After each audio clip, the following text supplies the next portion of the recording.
Hi, I'm Marble. My mom once looked me straight in the eye and said, "We all agreed. You're not welcome at Christmas." I didn't scream. I didn't beg. I just stopped paying the mortgage on the very house they were celebrating in. But that wasn't the worst part. What hurt more was realizing they'd been planning my eraser long before that day, quietly, collectively, while I paid the bills, lit the tree, and kept their secrets. So, why does a family keep what you give but throw away who you are? Would you stay or would you walk out and make them feel what you carried in silence for years? Let's talk about that. I checked my email that morning expecting the usual, some group message about who's bringing what dish, who's flying in from out of town, and what night we'd all cram into mom's living room pretending we hadn't avoided each other the whole year. But the inbox was empty. I refreshed it twice, then a third time out of habit, not hope. Still nothing. I stared at the screen a while longer, trying to tell myself maybe they hadn't started planning yet. Maybe they were waiting on something. But in my gut, I knew better. The silence wasn't accidental. It was orchestrated. Later that afternoon, I opened our shared family drive where we usually uploaded the gift registry, dinner playlists, and that ridiculous spreadsheet Carlin made every year ranking who brought the most useful food. The folder was gone. I didn't panic. I didn't message anyone. Not right away. I clicked around, tried an old invite link. Access denied. It didn't feel like a glitch. I sent a short text to Carlin. "Hey, did you take down the family folder?" No response.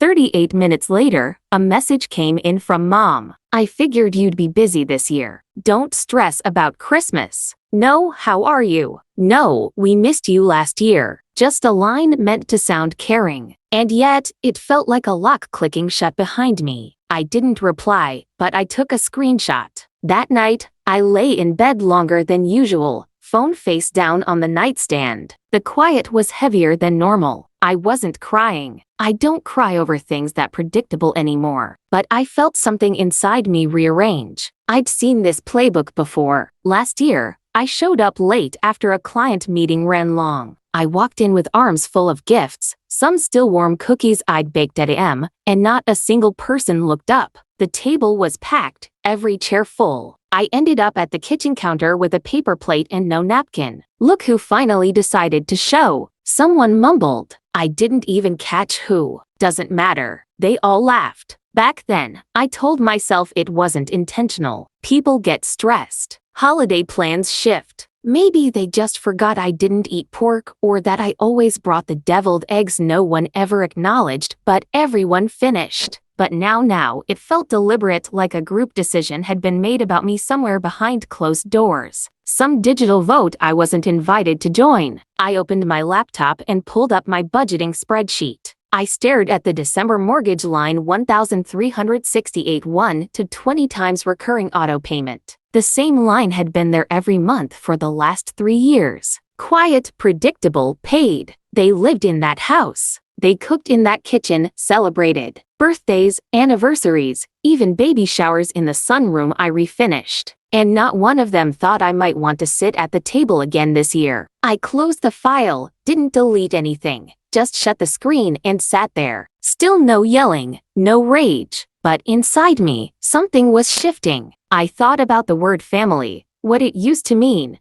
what it's supposed to mean. And then I thought, if I'm not invited to be in it, why am I the one paying for it? I didn't stop the mortgage payment. Not that day. That would come later. But something cracked inside me, clean and quiet like glass under pressure. And I knew it wasn't going to mend the same way again. I didn't text anyone. I didn't open social media to look for clues. I just sat in that quiet apartment of mine. No Christmas lights, no fake cheer. And I listened to the silence they left behind. Not a single call, not a single invite. And it hit me. They didn't forget. They decided. The voicemail came 5 days later. I just set down a grocery bag, milk, celery, and a bottle of wine I probably wouldn't open when the screen lit up. "Mom," it read in all caps because I never changed her contact name after syncing my phone. I stood in my kitchen for a moment, the plastic bag still looped around my wrist, and hit play. Her tone was flat,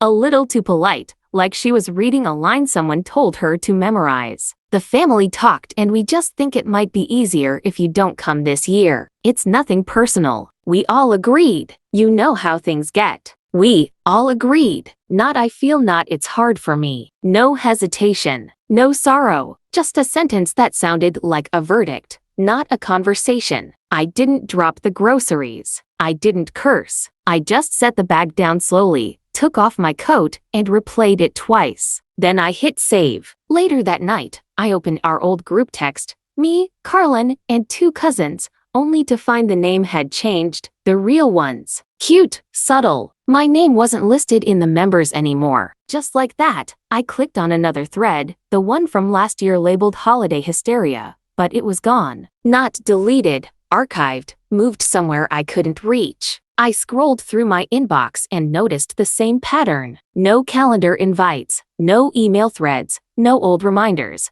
not even the passive-aggressive reminders Carlin used to send. The kind that said, "Don't forget to label your serving dish."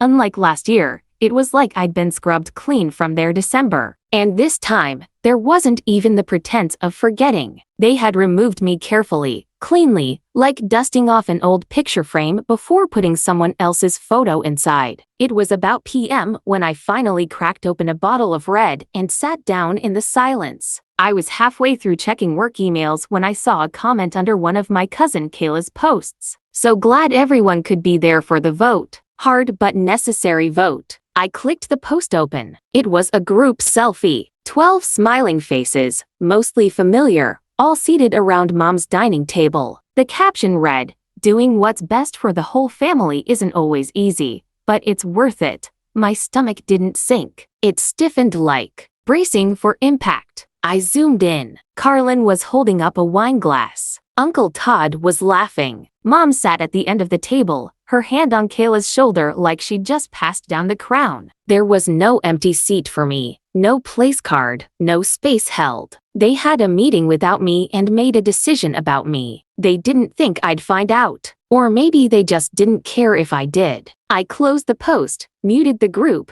and turned off my phone. The next morning, I listened to Mom's voicemail again while brushing my teeth. She sounded rehearsed, like someone trying to break bad news without getting any on her clothes. I heard the line again. We all agreed, "You're not welcome." There was no hesitation in her voice, no pause, no guilt. She might as well have said, "Your position has been eliminated." I didn't call her back. I didn't text, but I opened a clean document on my laptop and started typing. Mortgage paid from 2020 to present Christmas dinner, $312 groceries last year. Oven repair March 2021, 645 seconds. Utilities paid for June, August. Down payment assist notarized July 2019. It wasn't rage that made me do it. It was clarity. If they were going to erase me from the story, I'd keep a copy for myself. After saving that spreadsheet, I shut my laptop and stared at my hands for a while, palms open, fingertips twitching slightly, like they were trying to hold onto something that had already slipped away. A few hours later, sometime around lunch, Carlin's name lit up on my screen. A message short, precise, no emojis, no cushion. "You always made things tense. Honestly, it's better this way." Then another line like a footnote she'd been waiting years to write. "You were never really good at being part of this family." I blinked at it once, then again. I didn't respond. I didn't forward it to anyone. I just took a screenshot and saved it in the same folder where I'd been tracking the rest of their quiet revisions of my place in their narrative. You don't have to shout when you're erasing someone. Whispered edits work just as well. That evening, I reheated some leftover Rotto and flipped through a drawer looking for stamps. I didn't know why. Maybe just something to do. My phone buzzed again, and this time it was a memory from my photo app.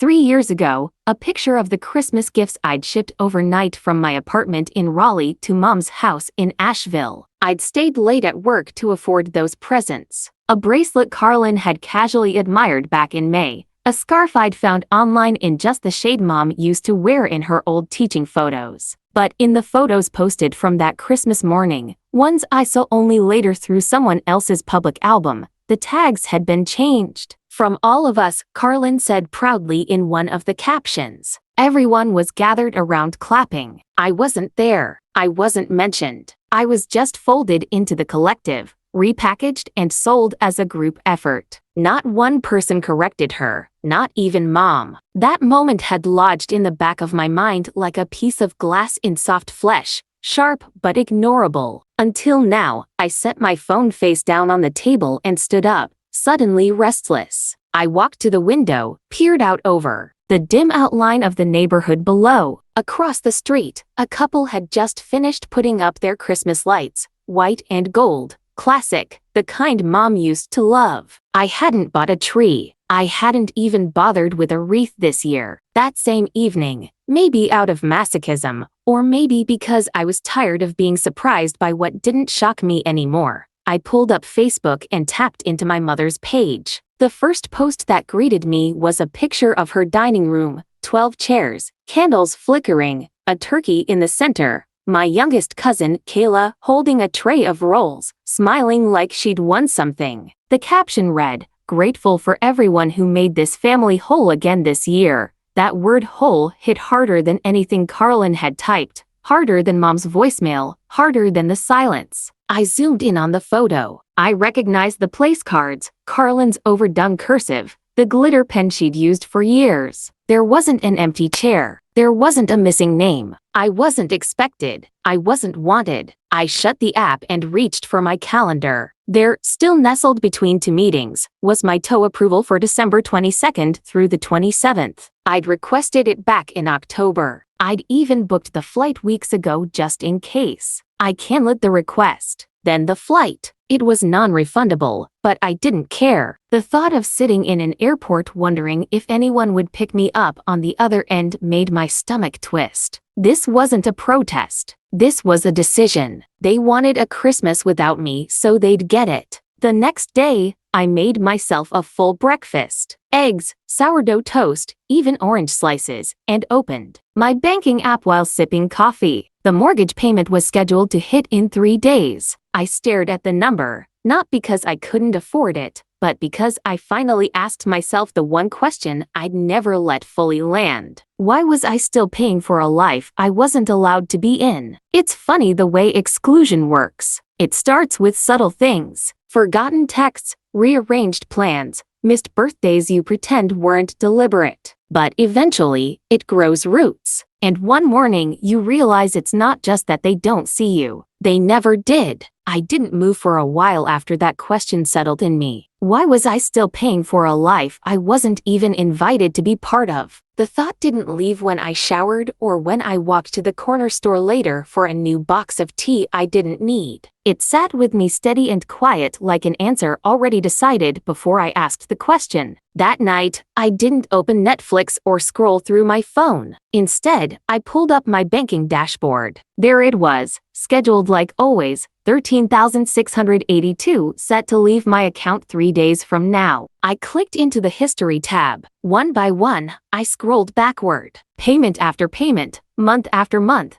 36 in total. Every transaction tagged Crane June Property, Asheville, NC. They sat in that house, smiled in it, toasted wine in it, called it ours without ever saying mine. But I was the one keeping the heat on quietly, consistently. That house was built with more than money. It was built with every don't worry. I got it that I never asked them to remember. I opened a different folder, cloud drive, password, protected, scanned files, one after the other. And there it was, like a punch to the gut. Warranty deed, Dolores June. I'd signed as a co-bearer so she could qualify for the mortgage. It was supposed to be temporary, a favor. She'd promised to sign over partial ownership once we got things stable. That conversation happened in the middle of a grocery run 3 years ago. Frozen peas in my hand, her voice easy and casual like it wasn't binding. I believed her because she was my mother. But the paperwork was clear. My name wasn't on the title. I was just the one footing the bill. And for the first time, I let it land. I hadn't just been excluded from Christmas. I had been used systematically, quietly, and with a smile. I didn't cry. I didn't pace the apartment. I just clicked out of the file, pushed back from the desk, and sat in the silence. Around 9 that evening, my email pinged. A forwarded photo from my aunt, probably meant for someone else. I almost deleted it without looking, but something in me paused. When I opened it, I recognized the kitchen immediately. Mine, or what used to feel like mine. The new backsplash I paid for, the custom chairs I ordered, the same granite counters I'd driven 4 hours to pick out because Mom said the local options were cheaper looking. 12 faces, full table, candles burning, everyone smiling like they were part of something sacred. The caption read, "In Mom's home, where she raised us all." My chest didn't hurt, but something behind my eyes buzzed like a quiet static. I read it again. The words sat heavy in my throat. That kitchen, I paid for it. That centerpiece. I carried it from Raleigh with both arms and a trunk full of bubble wrap. I checked the message thread. Not a single thank you. Not even a, "Hey, saw your gift come in." Just silence. I clicked back to my bank account, paused the auto payment. Then I sat there, not with vengeance, not with heat, but with something heavier. No one was going to send a letter asking why. No one was going to call me to see if I was okay. And I knew that. But they were going to notice eventually. Not because I made a scene, but because something they relied on, something they assumed would always just happen, was about to stop. I didn't send a warning. I didn't write a manifesto. I just opened a blank folder on my desktop and labeled it Exit Plan. Then I started filling it. Screenshots, receipts, deeds, emails. Because someday when the story gets told again, I wanted to be able to say, "Here, this is what I carried while you clapped for each other." After saving the last document to the Exit Plan folder, I closed my laptop, walked to the kitchen, and poured myself a glass of water. The room was still, the air inside it colder than usual. I leaned against the counter, glass in hand, listening to the low hum of the refrigerator and the tick of the wall clock that always ran 2 minutes slow. I didn't tell anyone what I had done. I didn't owe them that. 2 days later, December 21st, I logged into my bank account and canceled the mortgage auto payment. Just like that. One click, no ceremony, no warning. The money stayed put, quiet in my checking account, as if relieved to finally have a purpose that didn't include silence and thankless sacrifice. I half expected a call, a text, a "Hey, did something happen?" But nothing came. Not from Mom, not from Carlin, not even from one of the cousins who still used me as their emergency contact without ever checking in unless their rent was late. They didn't notice, or if they did, they didn't say anything, which only confirmed what I'd suspected. They had never imagined I was essential. I was background noise, an open tab on someone else's browser. They would find out soon enough. The next morning, while my tea steeped, I pulled up the login for the utilities. Electric, gas, internet, homeowner's insurance, all still in my name. Originally, Mom had asked me to just help her out for a few years back when she stopped teaching and claimed her Social Security benefits, just until I hit 60. She'd said, "Give me some breathing room." That was 4 birthdays ago. I opened each account and clicked cancel service one by one, carefully documenting every confirmation number. I wasn't being petty. I was being clean. I forwarded every cancellation email to myself, CC'd a second inbox I rarely used, then closed the laptop. Let them call the utility companies. Let them explain how they'd never switched the accounts over because they assumed the payments would just keep coming. Let them realize the lights were never automatic. December 24th came without fanfare. I didn't hang ornaments. I didn't play music. I made soup from scratch and let it simmer while I wrapped a gift for my neighbor's daughter, a girl who brought my mail up the stairs whenever it rained. By 5:30, I was curled up on the couch, bowl in my lap, when my phone buzzed. It was a group text I hadn't been part of in weeks, but one of the cousins must have looped me in by accident. Someone called Duke Energy. Power just went out mid-potluck. Mom is freaking yelling.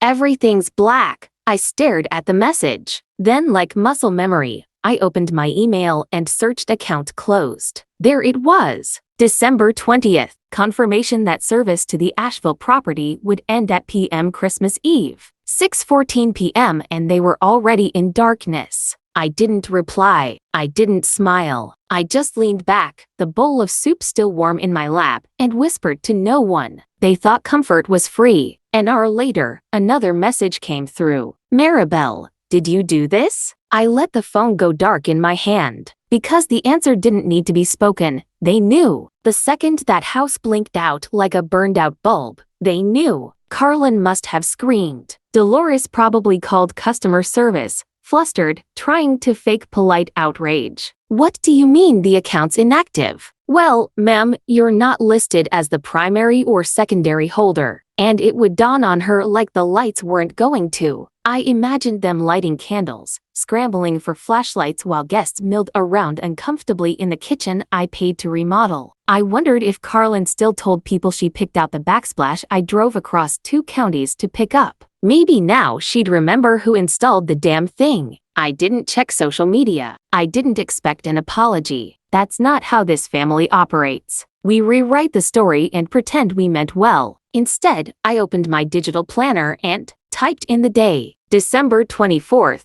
first Christmas, not subsidizing betrayal. I brewed another cup of tea. The night was quiet, uninterrupted, the kind of silence that didn't ache anymore. Then around 10:20, a text from my cousin Nate arrived. Hey, did something happen? Aunt Dolores is losing it. I stared at it for a long minute. I could have answered. I could have said, ask her who kept the lights on for 3 years, or tell her Mirabelle said Merry Christmas. But instead, I put the phone down, turned off the lamp, and let the dark stay a little longer than usual because I wasn't punishing them. I was finally choosing myself. The next morning, while stirring sugar into my coffee, my phone buzzed with a message from a coworker I barely talked to outside meetings. He'd forwarded me a link to a local newspaper article. Dolores June hosts annual charity potluck celebrating holiday generosity in Asheville. I clicked it open and there it was, a full-color photo, banner headline, and a smiling Dolores.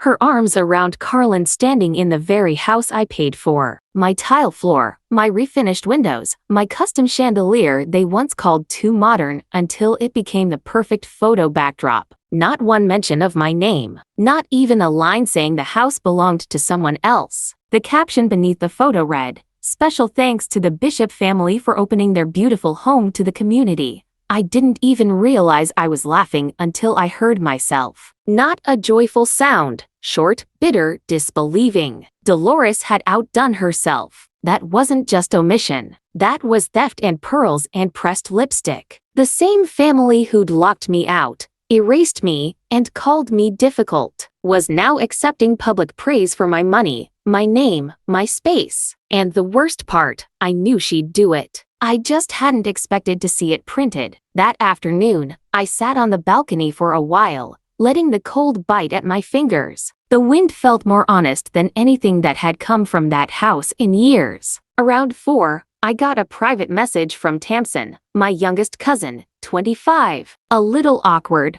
always too quiet around the older relatives, but sharp when she spoke. Her message was simple. I need to show you something. I didn't agree with what they did. I recorded it. Attached was an audio file. I hesitated a second, then pressed play. Carlin's voice came through first, clipped flat. She's cold. Everything she does feels calculated, like she wants applause for being decent. Then Dolores chimed in. She's not really family. She's just convenient. Laughter. Actual laughter. Then Byron's voice. Slippery as always. Don't stir the pot. Keep her name on the papers. It's clean. No need to rock the boat. The recording ended there. No one objected. No one said, "Hey, that's out of line." They just laughed and moved on. I sat with that clip in my hands for a long while. I'd always suspected they had meetings about me. I'd felt it in how they chose their words, how they skipped mine. But hearing my mother call me convenient was something else entirely. That night, I didn't sleep. I stayed up putting together a package. I uploaded the audio clip to a clean, anonymous Google Drive. Then I opened a new document and titled it Statement of Financial Support 2019 to present. Line by line, I laid it out. Mortgage payments, property taxes, renovation expenses,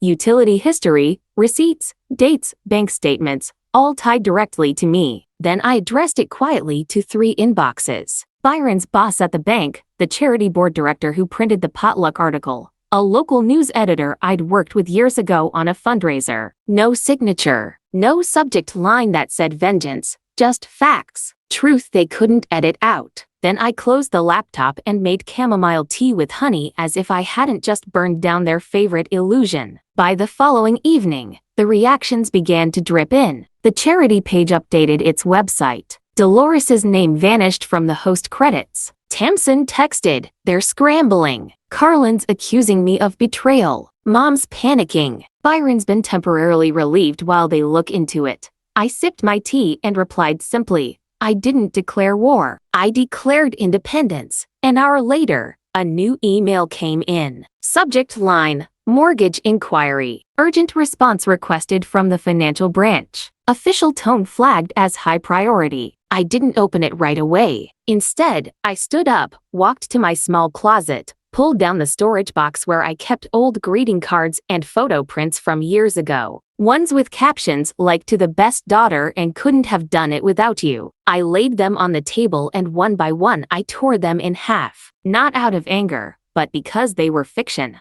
I wasn't erasing history. I was finally giving it an accurate headline. The next morning, after brushing off the last of the torn card pieces from my kitchen table, I sat down at my desk, opened my email, and began typing. I didn't write with venom. There was no anger in my fingers, only precision. I've been removed from the family, so I've removed myself from the financials. The house no longer concerns me. No hello, no closing signature, no attached explanation to soften the blow. I didn't need their understanding. That ship had set sail the moment they held a vote behind my back. I attached a PDF, a meticulous outline of every dollar I'd invested in that house in them. Mortgage payments, utilities, insurance, even the guest towels Dolores insisted were too scratchy before replacing them with the exact brand I'd already bought. Subject line, exit with receipts. Then I hit send. 24 minutes later, my phone lit up like a fire alarm. Carlin was first. "You're destroying everything Mom built." That part made me laugh. I hadn't destroyed anything. I just unplugged it. It wasn't my fault they never learned how to keep the lights on without me. Then Dolores, how could you humiliate me like this? We're still your family. Still, like there was ever a pause between who they pretended to be and what they actually were. I didn't reply. Byron never called, probably too busy talking to HR after the anonymous report landed on his supervisor's desk with his exact quote from the recording. "Keep her on the mortgage. No need to rock the boat." The charity board released a statement that same afternoon. "We've been made aware of inconsistencies regarding our recent donor recognition and have updated our records to reflect the correct sources of support." No names mentioned, but no need. The timeline spoke for itself. That night, I walked 2 blocks to Norma Fisk's house, the elderly neighbor who'd lived next to my mom for over a decade. She'd always waved politely, but never said much beyond the basics. This time, she opened the door before I knocked. "I saw the news," she said, holding out a small plate of oatmeal cookies. "And I figured you could use someone who's not surprised." We sat on her porch swing with the cookies between us and a thick quilt over our knees. She sipped sweet tea from a mason jar and gave me the kind of look people save for funerals. One part respect, one part sorrow. "I've lived next to your mother for 17 years, Norma said slowly. "You were always the strong one. That's why she tried so hard to erase you. Couldn't control you, couldn't shape you, so she cut around you." I didn't speak for a moment, then I nodded once and whispered, "She almost succeeded." Norma smiled gently, the way people do when they've seen enough in life to know what winning really looks like. "She didn't," she said. When I got home, I opened the drawer where I used to keep every photo that proved I'd belonged. The group snapshots from birthdays I wasn't really part of. The holiday cards that listed everyone's name but mine. Even though I was the one who printed them,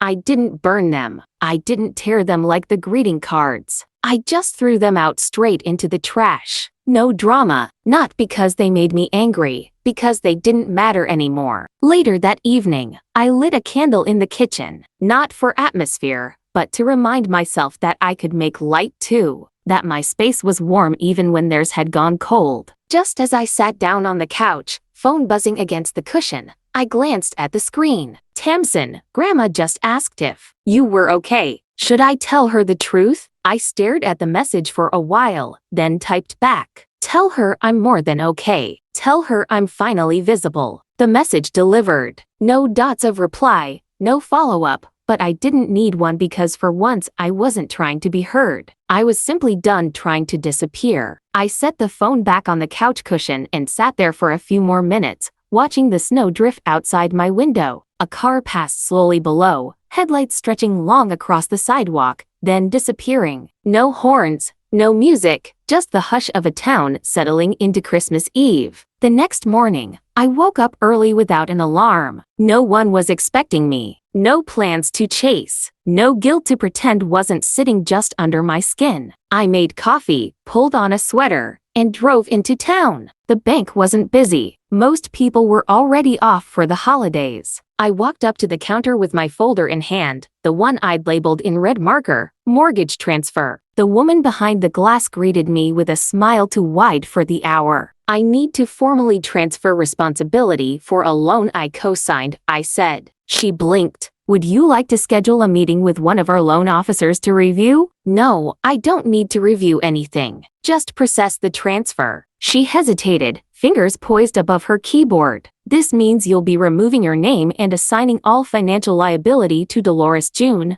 I said calmly. She's the listed owner of the property. She'll handle things from now on. You understand you're waiving all rights to that asset? I understand, I said, handing her the notarized form I'd prepared the week before. Trust me, I understand better than anyone else. I signed where she pointed, handed over the documentation, and walked out. No victory music, no slow motion applause, just the soft shuffle of my boots across the tile and the jingle of the door behind me as I stepped into the wind. I didn't post about it, didn't text. I didn't owe anyone an announcement. Instead, I went home and did something so simple it felt radical. I lived. I cooked myself a real breakfast. Bacon, toast, eggs over medium. I curled up with a book I'd been meaning to finish since fall. And when I looked around my apartment and saw no twinkling lights, no stockings, no pine needles to sweep, I didn't feel the absence. I felt release. Christmas morning arrived with snowfall so light it looked like powdered sugar across the window panes. I opened the blinds and let the quiet in. No notifications, no guilt-tripped invites, no last-minute requests for just one dish or can you pick up a bottle of wine.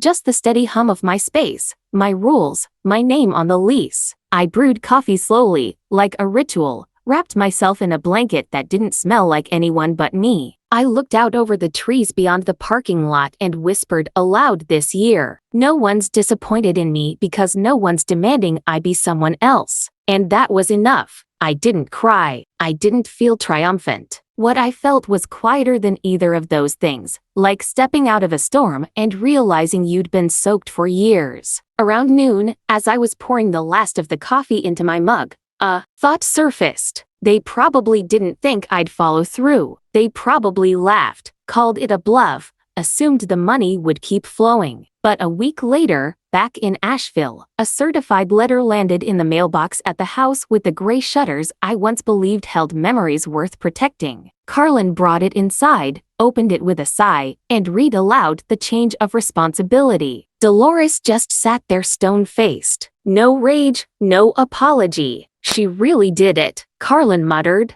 Dolores said nothing because what could she say? For once, there was no one left to blame. I hadn't slammed a door. I hadn't made a speech. I had simply stepped aside and left the weight where it belonged. I imagined that moment often, not to savor it, but to remember what quiet justice looks like. Later that evening, Tamsin texted again. They're asking if you're coming back next year. I waited a moment before answering, then typed. They should worry more about how they'll keep the lights on. I didn't add a smiley face. I didn't soften it. Some truths stand best on their own. The next week moved slowly, like winter stretching itself across the days just to prove it could. I kept to myself, slept with the window cracked open, cooked meals that filled the apartment with smells I remembered from my childhood but hadn't tasted at my mother's table in years. Real meals, not potluck dishes, where love was measured by calories and competitiveness. One afternoon, I checked the mail and found a cream-colored envelope with my name written in blue cursive. The handwriting was unmistakable, slanted, tidy, a little too perfect to be warm. Inside was a folded card. No holiday graphics, just embossed gold on